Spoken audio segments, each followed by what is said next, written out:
All right, I will say good morning. Good morning. Let us begin by thanking all of our sponsors. To thank our TALMUD TORAH sponsors for the month of Adar. Month of Adar. To thank Teri Czinn for dedicating over Sherman Drushos this month in memory of Teri's father, Tzvi Hirsh ben Yosef HaKohen, and to thank Paul and Kathy Pollack for dedicating all the Sherman Drushos this month in memory of Paul's grandparents, Zechariah ben Zechariah and Dinah bas Pesach. We hope that in the merit of our TALMUD TORAH, the Neshama Slav and Aliyah, and the families in Nechama. But with that, let us begin. A great daf ahead of us today.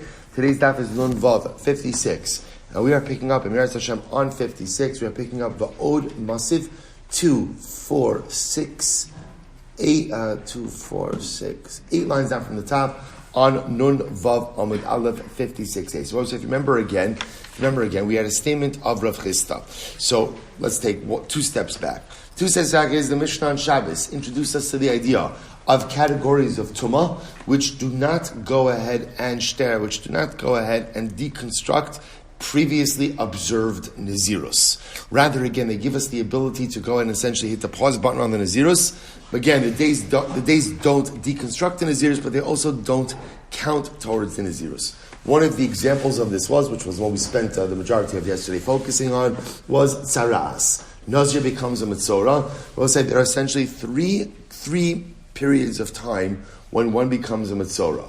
There is what's called Yemei Hasgero, which we have not discussed. We'll talk about that today in Yahrzeit Hashem in just a little bit, which are days in which the individual is confined because we're not sure if he has Sara'as or not. Now, we have not really spoken about those days yet. What we've been really speaking about are Yemei Gamro, the days in which he is declared as a Metzora, active Sara'as, and Yemei Sefiro, the 7 days of purification.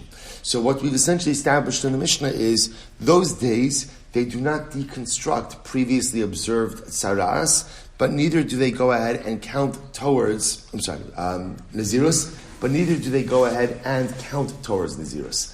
Comes along Rav Chisda in yesterday's daf, and Rav Chisda advanced a very interesting idea, which was that is only true by Nazirus Mu'atas. Right? But for example, what he calls but Nazirus Meruba, a much longer Nazirus, that I will say, what's the definition of a much longer Nazirus in this case? A much longer Nazirus is you have at least 30 days on the back end of the Nazirus once the Tzara'as would end. So Rav Chisda posits that halacha l'maisa Nazirus Meruba, where you have at least 30 days on the back end after the Nazirus is over, halacha l'maisa, the days of Tzara'as do count. This is Rav Chisda's position. So that we've spent the rest of Amud Beis on the top of Amud Aleph of Nun Vav, so far trying to go ahead and challenge this particular position. We continue with that. Va'od Masir Rav Ashi. Furthermore, Rav Ashi brings another kasha. Ainli Ella. So we'll say now Rav Ashi is asking on Rav Chisda. Once again, challenging Rav Chisda. Va'od Masir Rav Ashi. So Rav Ashi raised another kasha. Ainli Ella. Yemei Tumah. Shin only lo min aminyan. So I say, I only know that the days of Tumah. Now, remember, Tumah in this context means Tumas Meis. So I only know that days of Tumas Meis don't count towards the tally of the Nazirus. Yemei Chiluto minayin. I say, how do I know? Yemei Chiluto, I say, refers to the days of Tzaras. How do I know that the days of his, what we'll call confirmed Tzaras, how do I know that those days don't count? So the Gemara, so Rav Ashi wants to just, it's a kavachomer. What's the kavachomer? Here we go. Yemei Tumah, so Dividinu. Yemei Tumah, Megaleach, Umevi Karban. We'll say when he becomes Tamei Tumas Meis, right? A Nazir contracts Tumas Meis. So what's the halacha? Number one, for his purification process, he's got to shave, right? Because remember, again, when you become Tamei Tumas Meis, it totally deconstructs any previously observed Neder Nazirus. So he shaves, right? He shaves, finishing off his previous Neder Nazirus. Umevi Karban. And he brings a carbon. V'mechiluto, when he is a Metzora, Megaleach, umevi carbon. You also go ahead and shave for Tzara'as and bring a carbon. So we'll say, so again, you see where this is going. Rav Ashi is trying to equate the two. He's trying to say, just like the days of Tumas Meis do not count towards the tally of the Nazir. So by the way, that's an understatement, right? Because not only do the days of Tumas Meis not count towards the Nazirus, But remember again, what do? They cancel, right? They deconstruct. They cancel anything that's been observed up until this point. So af yimei chiluto in only lo min haminyan. So to the days of tzaras also should not count towards the tally of Naziros. I says the Gemara, no, im amrit bimei tumaso shekim mevatel b'hanas hakolmin. But here's the big difference. Remember again, I will say by tumas meis, not only does tumas meis not count towards Naziros, but what? It cancels any previously observed Naziros. Tomar b'mei chiluto shim mevatel b'hanas hakolmin. Rabbi say that is not true. Remember again, by tzaras, no one is positing. Rabbi say that's what? That the days of tzaras go ahead and cancel previously observed Naziros. No one's positing that. So that is a very big difference. So therefore, Shem Mevatel B'hanas hakolmin, Amrit Kal v'chomer Uman Nazir. So we can say another Kal v'chomer. What's the Kal v'chomer? Uman Nazir b'kever shesaro roilis galeach Naziros. Ein olam lo min haminyan. So also listen to this. Remember the case of Nazir b'kever? The case of Nazir b'kever is the guy who undertakes a neder Naziros literally inside of the cemetery. So Rabbi says, remember again, what's his halacha? When does his neder Naziros start? When does it begin? When he leaves the cemetery. But remember again, Rabbi say, it's not the pshat that when he leaves the cemetery, now he has to shave his head because he's like, in other words, the whole chap of Nazir b'kever is what? That the neder doesn't realize it's a suspended neder. In other words, he's a Nazir, but the chalos Naziros doesn't actually begin, right? The actual, we'll call it it's a suspended Naziros. The actual fulfillment of the neder doesn't begin until he leaves the cemetery. So listen to this lashon. Omar Nazir b'kever, when it comes to a Nazir b'kever, shesaro roi litaglachas, that ultimately, again, literally, his hair is fit to be shaved for Naziros. Litaglachas, which also means what? See, listen to this case. Reuven, we'll call him Reuven, right? Reuven standing in the cemetery. He's so inspired by the Levaya that what does he say? I'm going to become a Nazir. Right? All right, a little bit of a strange reaction, but Levaya is fine. Right? So once you see now what happens? What's his status? Suspended Naziros. Now we'll say, so what happens? When he leaves the cemetery, what's going to occur? When he leaves, so he'll go through his purification process for Tumas Meis, and then he'll begin his neder Naziros. Then we'll say, but the hair that he has on his head at the time that he makes the neder Naziros in the cemetery, that is going to be the hair, so to speak, that he cuts at the culmination of his neder Naziros. That's what it means over here. So it says like this: Umar Nazir b'kever shesaro roi letaglachas Naziros yet ein only lo min haminyan. Yet Rabbi said the days that he spends in the cemetery do not count towards the tally of his Naziros. Yemei chiluto, the days of his saras, she'ein saro roi letaglachas Naziros. Rabbi said the days of his saras were what? Where Lamaisa, again, the hair on his head is not fit for his Nazirite haircut. Why not? Because what's going to happen to his hair at the end of his saras? It's shaved, yet Lokoshakin. Certainly those days should not count towards the Naziros as well. The Ainli El Yimechiluto. But I will say that only tells me about the days of his confirmed tzaras. Yimei Sefiro Minayin. How do I know that the days that he counts for his purification process, for the Mitzorah, which I will say again is 7 days, right? 7 days. How do I know that those days don't count? Those days don't count ultimately again for his Naziros as well. The Dinhu. Once again, the Gemara says it's a Kal v'chomer. I will say, what's the Kal v'chomer? On the days, what's the Kal v'chomer? Ma yimei chiluto to'on taglachas. Just like the days of Yimei Chiluto. So also the days of his confirmed Saras, they require ultimately again a taglachas. I will say, remember, here's what's interesting. When does the Nazir shave? The Mitzorah, right? The Mitzorah shaves on days 1 and day 7. The way the Gemara is looking at this is that the day 1 shaving kind of represents the end of his confirmed status, right? And therefore, again, and the day 7 shaving represents the end of his TORAH process. That's what it means over here. Just like the days of his confirmed saras, Talm Taglachas, require ultimately again a shaving. Af Yimei Sfiro, so too again, the days of his counting as well. Which will say refers to, again, the last shaving at the end of day 7. Second line from the top, Nun Vav Amud Beis. And just like the days of Chiluto means his confirmed status, we'll call it his active Tumah days. Do not count towards the tally of Naziros. So ultimately, again, the days of his TORAH, days of his counting his TORAH, also don't count towards the Naziros. Fine. So we'll say so. All we've proven, by the way, through this Kal V'chomer, we'll say is what the truth is. We haven't proven anything that we didn't know already. The only thing, and just to kind of show you where this is leading, is all of this is leading up to a kasha on Rav Chisda. We'll say let's circle back. Remember again, because what did Rav Chisda want to suggest? What did Rav Chisda want to suggest?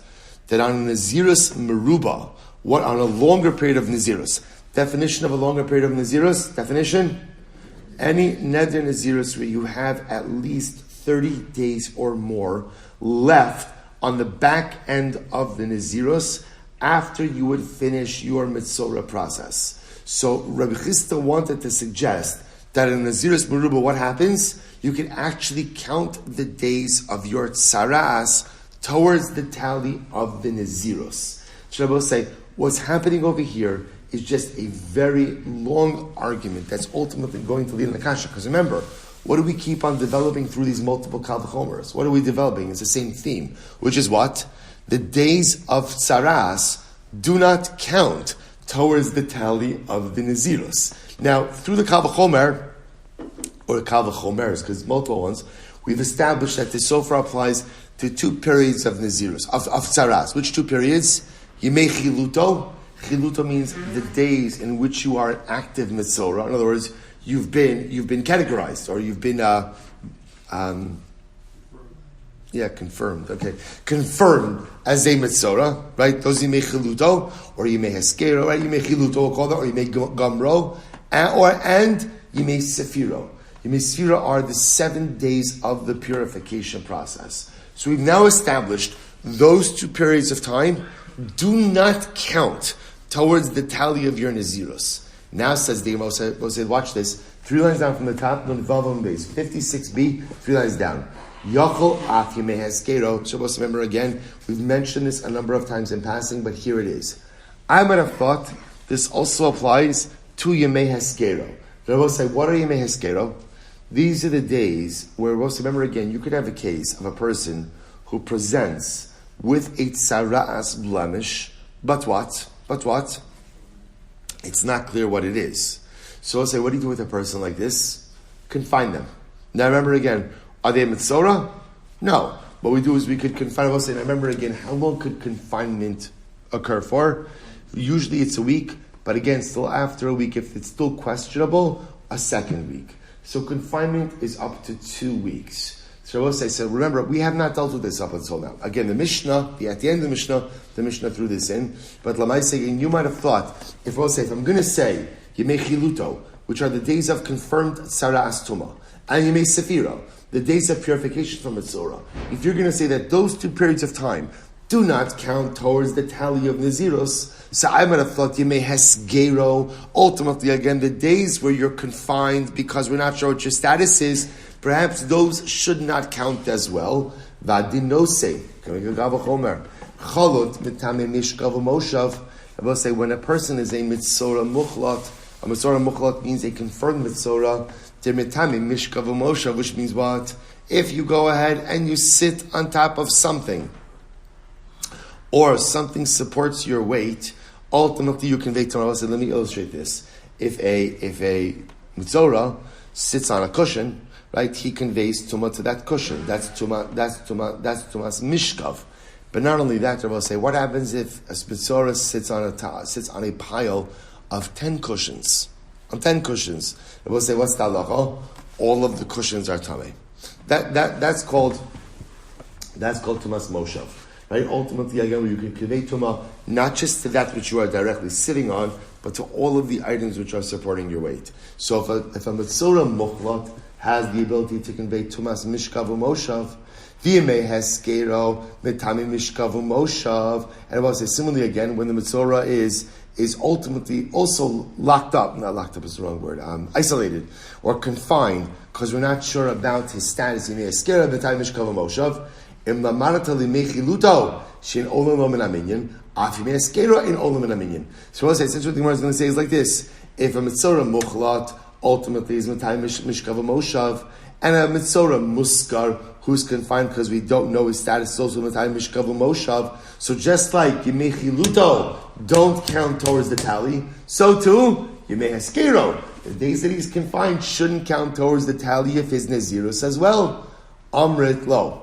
To which the Gemara says, lo. Im amrit b'mei chiluto, shekein chiluto ton taglachas, umevi karban, lefichach ein olin. So we'll say, here's the difference. Yimei chiluto, the days in which he is a confirmed mitzora.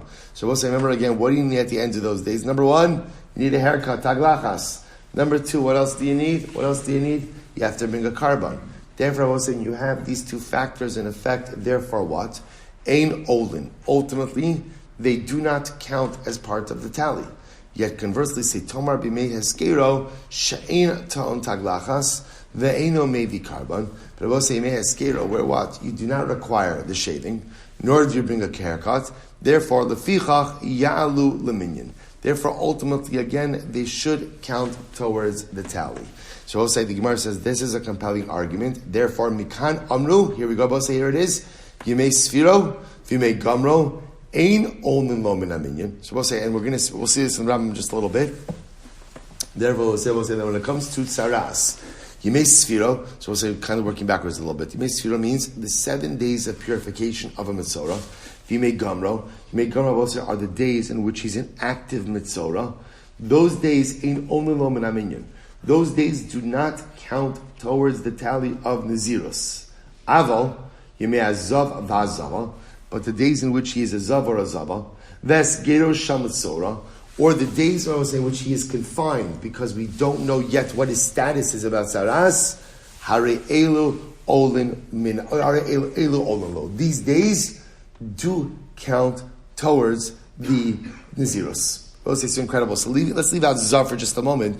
We'll say the conclusion that the Gemara seems to come to, and this is very important, by Tzaras, remember again, we'll say, let's go back. By Tzaras, 3 potential periods of time. What are 3 potential periods of time? Number 1, Yimei Haskero. Now I just want to point out, Yimei Haskero, we'll say, remember again, what's Yimei Haskero? What's the kiss Yimei Haskero? Suffolk. We don't know. Reuven comes, he has a blemish, he comes to the Kohen. Kohen's like, I don't know, it could be, it can't be. Now remember again, does every Mitzorah have to have Yimei Haskero? No, because remember again, there are times where the tsaras is definitive. We know that it's tsaras. This is only talking, remember, Yemei Haskero is only done in cases of safek. So 3 periods. Number 1, Yemei Haskero. Let's assume for a moment that a week after confinement, now it's clear that it's tsaras. So I will say, what happens if it's clear that it's tsaras after confinement? What happens? What comes next? What we'll call Yemei Chiluto or Yemei Gamro. Same terms. Days of definitive tzaras. We'll call it tzaras tumah. Those are the days of active tumah. Okay? That's period 2. Period 3, when you go out and you finish your tzaras, also, then what happens? Yimei sfiro. Right? Then you have the 7 days of purification. What the Gemara seems to be saying over here is like this, working backwards. The days of purification, right? Yimei sfiro, and Yimei gamro, or Yimei chiluto, the days of your active tumah. Those days do not count towards the tally of Nazirus. Now, they don't count, but they also don't what? They also don't cancel. That's important. So they don't count, but they don't cancel.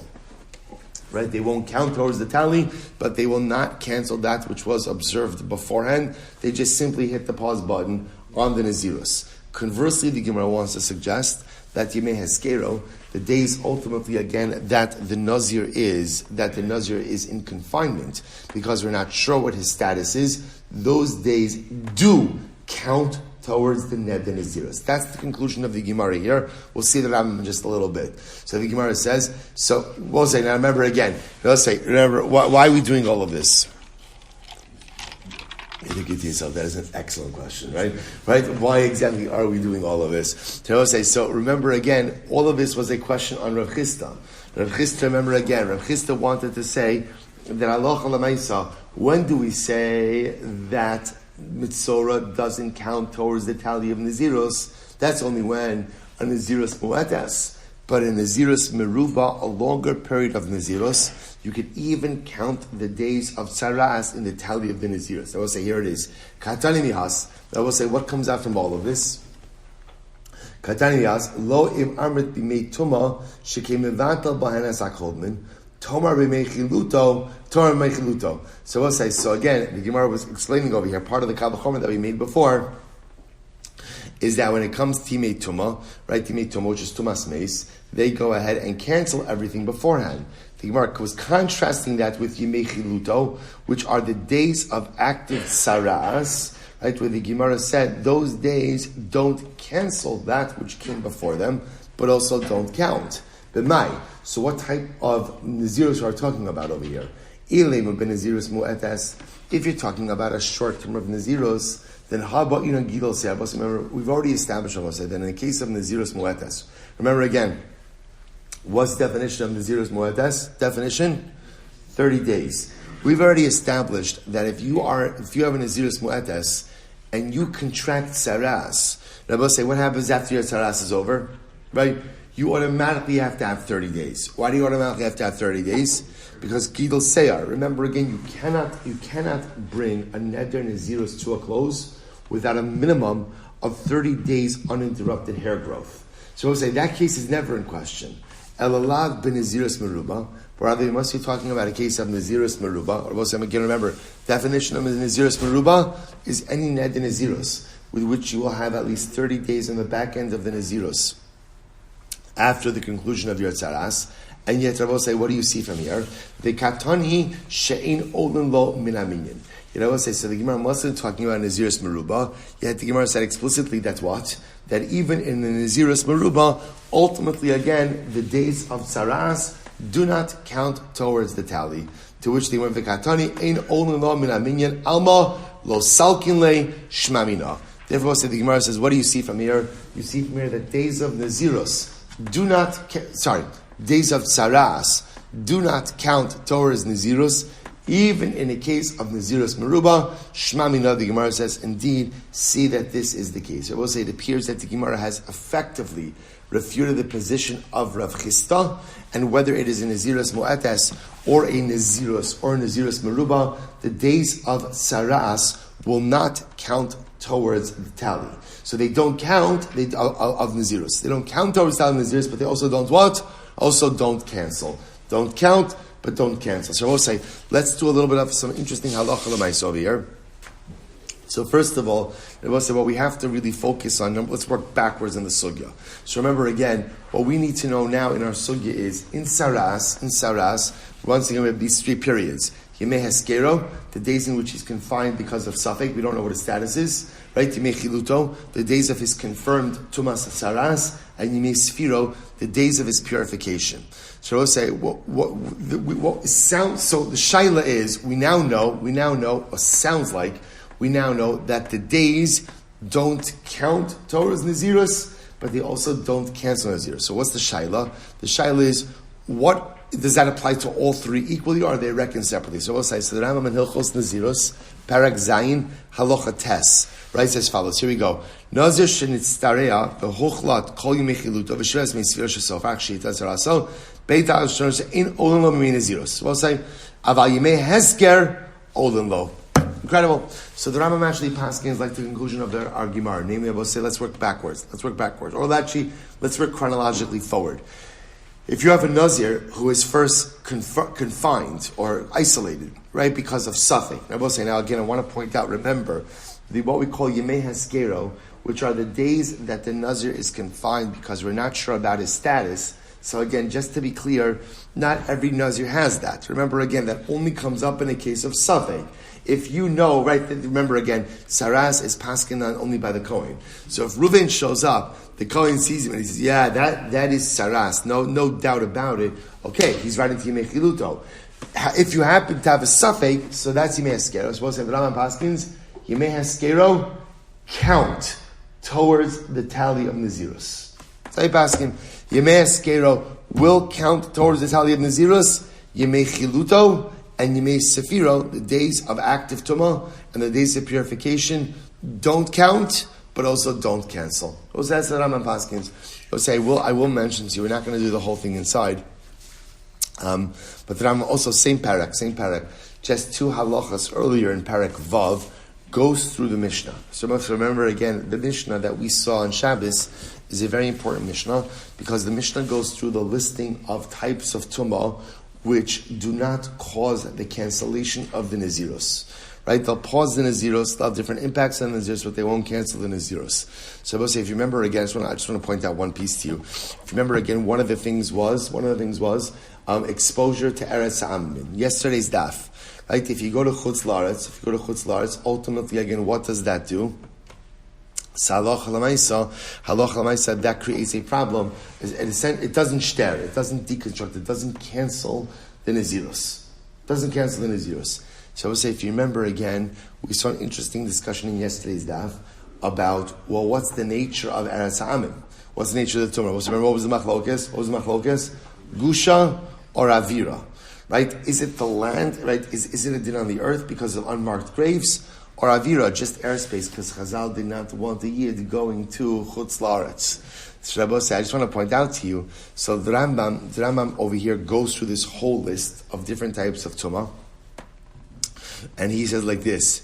He says, Aval nitma ba'achas mishnei masar dvar ma'alalu. So I'll say, so ultimately again, if he goes and he explains, if a person goes ahead and becomes exposed to any of the types of tumah that we discussed in the Mishnah, our Mishnah, Hari Ze'ena Soser. So one of the examples, this is how the Rambam formulates it. He says, Bigush Eretz Ha'akum O B'sad Shenechash Kever. So let's say, so the Rambam, when he discusses Eretz Ha'amim, he calls it Bigush Eretz Ha'akum, which is interesting. So the Rambam paskins that the tumah of Eretz Ha'amim is a din of Gusha, not Avira. So according to the Rambam, if you were to go to Chutz La'aretz, ultimately in a sealed box, go in and go out, you would not become Tameh. It's only if a person ultimately trods actually on the earth, right? Walks on the earth, ultimately of Chutz La'aretz, there is a rabbinic tumah there because of unmarked. So the Rambam paskins Gusha and not Avira. It's an interesting, rounding out of yesterday's sugya. All right, I will say good, beautiful. There's more. There's always much more, right? But lamaisa again, let's go weiter. So the Mishnah, we'll say really interesting Mishnah here. Amar Rabbi Eliezer, Mishram Yoshua. We'll say very interesting Mishnah. Rabbi Eliezer said in Yoshua, Kol tuma min hameis shenazir megaleach aleh chayovin aleh al bias mikdash va'al tuma. I'm sorry. Let me read that again. Kol tomer min hameis shenazir megaleach aleh. So chayovin aleh al bias mikdash v'chol tuma min hameis she'ein nazir megaleach aleh ein chayovin aleh al bias mikdash. So it's an interesting case over here. So Rabbi Eliezer is saying the name of Rabbi Yoshua, and the names are going to be very important in just a moment. He says like this: and essentially, any type of tumah min hameis that would cause a nazir, would cause the cancellation of a nazir's neder nazirus, require him to shave and start all over again. Chayovin aleh al bias mikdash. Now we'll say, okay, let's take one step back. So the halacha is that one is not permitted to go ahead and enter into the Beis HaMikdash in a state of tumah. Okay. So we'll say, so now the shaila is, what type of tumah poses a problem? So Rabbi Eliezer, the name of Rabbi Yoshua, creates an interesting relationship. He says essentially, any type of tumah which would cancel a neder nazirus and require the nazir to shave and have to start all over again, that's the type of tumah for which you are chayiv if you enter in that state into the Beis HaMikdash. Okay, that's an interesting right. So again, one more time, any type of tumah that essentially would cancel a neder nazirus and require a person to shave and start all over again, if you were to walk into the Beis HaMikdash in that state of tumah, you would be chayiv. Okay. V'chol tumah min hameis she'in hanazir megaleach aleh. But I will say conversely, any corpse associated tumah that would not cancel the nazirus, that would not cancel the nazirus, ultimately again ein chayovin aleh al bias mikdash. you would not be chayiv for entering into the Beis HaMikdash in that state of tumah. So I'll say, by the way, I'll just point out to you, you say to yourself, but what does that mean? What type of tumas meis? So also remember again, that is our previous Mishnah, right? So remember again, the previous Mishnah, we had all different types of tumas meis. Remember, tumas meis means tumah that derives from a mace. When we hear tumas meis, right? When I say tumas meis, you think corpse, right? But remember again, tumas, yes, that is tumas meis. But tumas meis also can mean any form of derivative tumah. So, for example, if you look at the previous Mishnah, all of those cases were derivative tumas. For example, I will say again, right? You're under the same roof with a quarter kav of bones, right? Or for that matter, again, revius of blood. So these are all tumas that derive from a mace. But as you saw in the previous Mishnah, these are not concentrated enough tumas meis to cause a Nazir to cancel his neder nazirus. So what Rabbi Eliezer is saying in the name of Rabbi Yoshua is that any tumas meis that were not cancel a neder nazirus, you would not be chayiv for entering into the Beis HaMikdash in that state of tumah. Conversely, any type of tumas meis which would cancel a neder nazirus would create liability for entry into the mikdash as well. Okay, beautiful. Emir says, no, absolutely not. Lo tehezu kala min hasharetz. Emir says, incorrect. He'll say, remember, tumas, if you enter into the Beis HaMikdash with tumas sheretz, what's tumas sheretz? It's exactly what it sounds like, right? You touch a dead sheretz, right? You have tumah. So Emir says, any type of tumas meis derivative can't be any less than tumas sheretz. Once again, in general, tumas sheretz is considered to be a weaker form of tumah. So look at Rashi for just a moment. Rashi says over here, Lo tia zu kala min hasheretz, uma al tumas hasheretz shein hanazir mitame klum chayav alav b'shum bias mikdash al tuma min hameis shuton hazog gimel v'zayin. Now, I will say, and I remember again, what Rabbi Meir comes along and says is as follows. That doesn't make any sense. Why? I will say, the halacha is tumas sheretz. And I will say, remember again, tumas sheretz. What happens if a Nazir contracts tumas sheretz? What happens? Nothing happens, right? He becomes tar. That's it. It doesn't have an impact on him. Yet I will say, you are not allowed to enter into the Beis HaMikdash in a state of any type of tumah, even tumas sheretz. So if you can't enter into the Beis HaMikdash in a state of tumas sheretz, then of course you can't enter into the Beis HaMikdash in any of these other forms of tumah as well. So we'll say, what Rabbi Meir is saying is like this. Essentially, the relationship Rabbi Eliezer that you are creating is a flawed relationship. There is no relationship between the tumah of Nazir and the tumah of bias mikdash. They're unrelated ideas. They'll say, what type of tumah precludes you from entering into the mikdash? What type of tumah? Right? Pretty much any type of tumah. Right? Nazir is unique because the Torah itself, when talking about the type of tumah which goes in and cancels neder nazirus, dafka said it's corpse tumah. And its highest form of corpse tumah, they're not related concepts. And therefore, Rabbi Meir rejects the entire premise of Rabbi Eliezer, because he says again, if you can't enter into the Beis HaMikdash with tumas sheretz, you certainly can't enter in with any other form of tumah as well. Beautiful. We'll say Gemara. Rabbi Eliezer Mishra Rabbi Yeshua Gamarla. I will say, now here's what's interesting. Now remember again, in general, Rashi points this out. When we see Rabbi Yoshua in the Mishnah, we assume that Rabbi Yoshua is Rabbi Yoshua ben Chananya. Now we'll say, so says the Gemara. So we'll say, now you have, in the Mishnah, Rabbi Eliezer quoting Rabbi Yoshua, to which the Gemara says, 1 second. Did Rabbi Eliezer actually learn this from Rabbi Yoshua ben Chananya? Is that who he learned it from? So the Gemara says, I just want to point out, it's actually fascinating. This whole Gemara, no one's really going to talk, right? In other words, we're not going to talk about, per se, the topic of the Mishnah. What actually the Gemara is hyper-focused on is the attribution in the Mishnah. Rabbi Eliezer is quoting Rabbi Yoshua, who is Rabbi Yoshua ben Chananya. The Gemara says, really? Rabbi Eliezer learns Rabbi Yoshua ben Chananya, but watch this. Says the Gemara, that's not true. Rabbi Eliezer did not learn this from Rabbi Yoshua ben Chananya. Rather, we'll say he learned it from Rabbi Yeshua bar Mamo. Now, we'll say, I just want to point out something very interesting to you. Now, remember again, so just so you understand, like the chain over here, there's Rabbi Yeshua ben Chananya. His Talmud is Rabbi Yeshua bar Mamo, right, who then teaches Rabbi Eliezer. So the Gemara is suggesting Rabbi Eliezer didn't learn this from Yeshua ben Chananya. He learned from Yeshua bar Mamo. So what's going on over here? Disanya, Amar Rabbi Eliezer.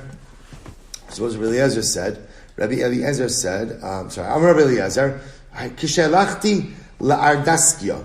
When I went to Ardaskia, that's a place. Matzasi es Rabbi Yeshua ben Peser Rosh. I found Rabbi Yeshua ben Peser Rosh. We'll say, by the way, Peser Rosh is a name.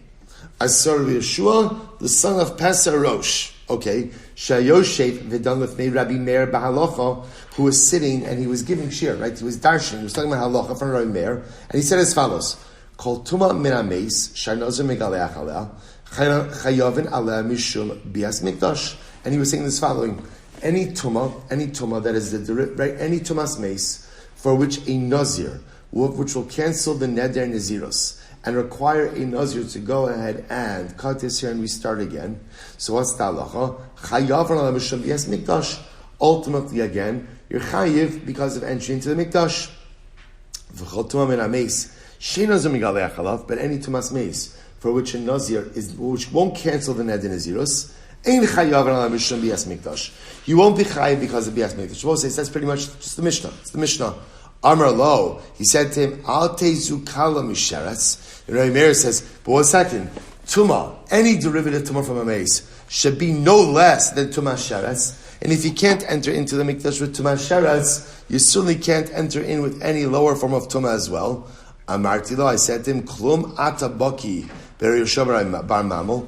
So Rabbi Eliezer says, don't you know, right? Klum atabaki, don't you know the rulings of Rabbi Yeshua bar Mamel? Amar li hein, kach amar li Rabbi Yeshua bar Mamel, mishur Rabbi Yeshua. So Rabbi Eliezer says, this is what Rabbi Yeshua bar Mamel said to me in the name of his Rabbi Yeshua bar Chananya, Kol tuma min hameis shanazah megaleach aleh, chayiv aleh mishum bias mikdash. Any tuma from a mace that would cancel an neder nazirus, you would be chayiv entry into the mikdash. The chol tuma min hameis she'enaz megalech aleh eichel mishum bias mikdash. And any tuma min hameis that ultimately again wouldn't cancel would not cancel nazirus, you would not be chayiv for entry into the mikdash. Have mishum Rabbi Yeshua bar Mamel gomerla. So we'll say, listen to this. So we'll say, so one second. So now here's our kasha. We'll say, again, it's just an attribution question. The Mishnah says, Rabbi Eliezer, the Mishnah says, Amar Rabbi Eliezer mishum Rabbi Yoshua. Now again, anytime you have unqualified Rabbi Yoshua in the Mishnah, who is it? Rabbi Yoshua bar Chananya. So that makes up for the Mishnah that Rabbi Eliezer learned this halacha from Rabbi Yeshua bar Chananya. But in fact, that's not true. Who did Rabbi Eliezer learn it from? Who did he learn it from? Rabbi Yeshua bar Mamel. Now, who did Rabbi Yeshua bar Mamel learn it from? Rabbi Yeshua ben Chananya. So we'll say, so it's a shayla. So why Rabbi Eliezer? Why in the Mishnah? Why are we making it sense? I will say, now I want to be clear. The shayla is not on Rabbi Eliezer, right? Remember again, why is it not on Rabbi Eliezer? Because Rabbi Eliezer didn't write the Mishnah, right? Who is the shayla on? The shayla is on Rabbi Yehuda Nasi. The shayla is on Rebbe.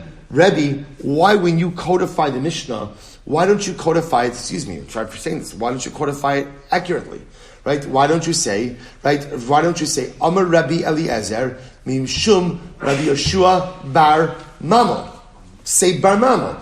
Instead, Rebbe, why is it that when you codify the Mishnah, you say Amar Rabbi Eliezer, Mishum Rabbi Yeshua, which makes it sound like Rabbi Yeshua bar Chananya. Now does the halacha come from Rabbi Yeshua ben Chananya? Yeah, he's the origin of the halacha, right? He taught it to his Talmud, right? We then taught it to Rabbi Eliezer. But the truth is, it's not accurate the way you're saying, because it sounds like Rabbi Eliezer got this from Rabbi Yeshua ben Chananya, when in fact he got it from the Talmud, Yeshua bar Mamel. So what's going on over here? So this is incredible. It's incredible. So Amar Shema Minar, we'll say, what do you see from here? You learn a very interesting stylistic idea. Kol shmaisi sadim amra bebeit lasa kadmai ubasroi amrinon. Sorry. Bebeit lasa kadmai ubasroi amrinon mitzi lo amrinon. So I say, see something very interesting stylistically about the way Rebbe codified the Mishnah. That's whenever you have a ruling that was handed down through at least three, we'll call it three links in the chain, often what Rebbe will do is he'll what? He'll quote the first link and the last link, and he'll leave out the middle link. It's just a stylistic piece of the Mishnah. So for example, we'll say, what do you have over here? Right? You have a statement that was made by Rabbi Yeshua ben Hananya, right? Who ultimately, again, is the one who espouses it in the Mishnah? Rabbi Eliezer. Is there a middle link there? Yeah, who's the middle link? Who's the middle link? Rabbi Yeshua ben Hananya. So just stylistically what Rebbe did, Rabbi Yeshua bar Mamo, thank you. Right? What stylistically what Rebbe did was, he just kind of took out the middle link. So you have the first link, Rabbi Yeshua ben Hananya, the last link, Rabbi Eliezer, that's what you have codified in the Mishnah. He leaves out the middle link. It's just a stylistic approach of Rebbe in the Mishnah. The Gemara gives another example of this quickly. So the Gemara says, Amar Rab Nachman bar Yitzchak af ananami tanina. We also learn this. Amar Nachum halavlar said, Kach mikuvanim mi Rebbe mi'asha. This is what I learned from Rebbe mi'asha. I both say, interestingly enough, this is we had this in Yerushalmi Yomi not so long ago. So just the Gemara says, so listen to this. So Amar Nachum halavlar. Nachum halavlar says, Kach mikuvanim mi Rebbe mi'asha. This is what I received from Rebbe mi'asha. Shekiba me'abo, who received it from his father. Shekiba min azugos, who received it from the Zugos. So also remember again, the Zugos, we have this like in Pirkei Avos, Shmai and Avtalion, right, where you have like this two-headed leadership model. Shekiblu min Nevi'im, who received from the Nevi'im, Halacha leMoshe miSinai. And the Nevi'im got it from Moshe Rabbeinu. Now, what's the halacha that they received? Bezorei sheves v'chardal b'shnayim v'shloshim makamos. Both say that if you plant dill and mustard in 2 or 3 different places in your field, shenosin peah mikol echad ve'echad. You have to give payah from each individual planting. The Gemara says, "V'ilu Yoshua v'Kalev lo kachash." Now, both say, here's this interesting. Who's missing from this list? Who's missing from this list? Yoshua and Kalev. Well, see, remember again. If you think about it, remember again. The list goes from what? From Moshe to the Nevi'im. But there's a pretty big gap in there. It really goes Moshe to Yoshua, Yoshua to Kalev, Kalev to the Nevi'im. So I will say, the truth is, you have even more steps than that. That's the truth. The point the Gemara is making, Rabbi say, is Rebbe, in his codification of halacha, will often go ahead and try to preserve a chain. Stylistically, not every link in the chain is often included. I will say, here's what's interesting, right? Because even if you look at this last case, by Peah, there's a lot of names recorded in here, right? We're not just doing like first and last. The point is, stylistically, Rebbe tries in the Mishnah to preserve or to highlight for us the chain of the Masorah. What doesn't he give us? Every single link in the Masorah. So therefore I will say, so sometimes again, he'll just leave out a couple of names, like he did over here by Peah, where he leaves out Yoshua and Kalev. Other times he'll just leave out one link, which is because there's just one link. For example, in our Mishnah, we'll go ahead and he'll quote Rabbi Yeshua ben Hananya, who is the originator of the halacha, Rabbi Eliezer, who is the espouser of the halacha, and the middle chain is left, the middle link is left out. So we'll say, we'll stop over here for today. That's the halacha. We'll say, we'll also see, tomorrow we'll do the halacha l'maisa on this Mishnah. Right? And we'll say, we'll talk about the hashkaf of this. Why did Rebbe choose to articulate it? In other words, why not just give us everything? Right? Just tell us the whole shashas, give us, especially again, in a case like this, where all of the Mishnahs during most, it's not, Rebbe, you're not exactly saving us that much time. Right? All you did was you left out one name. Why Rebbe chose to do it that in Rebbe say, we'll study a little bit more in depth tomorrow. Rebbe say, Shkoyach. What a Monday. Shkoyach.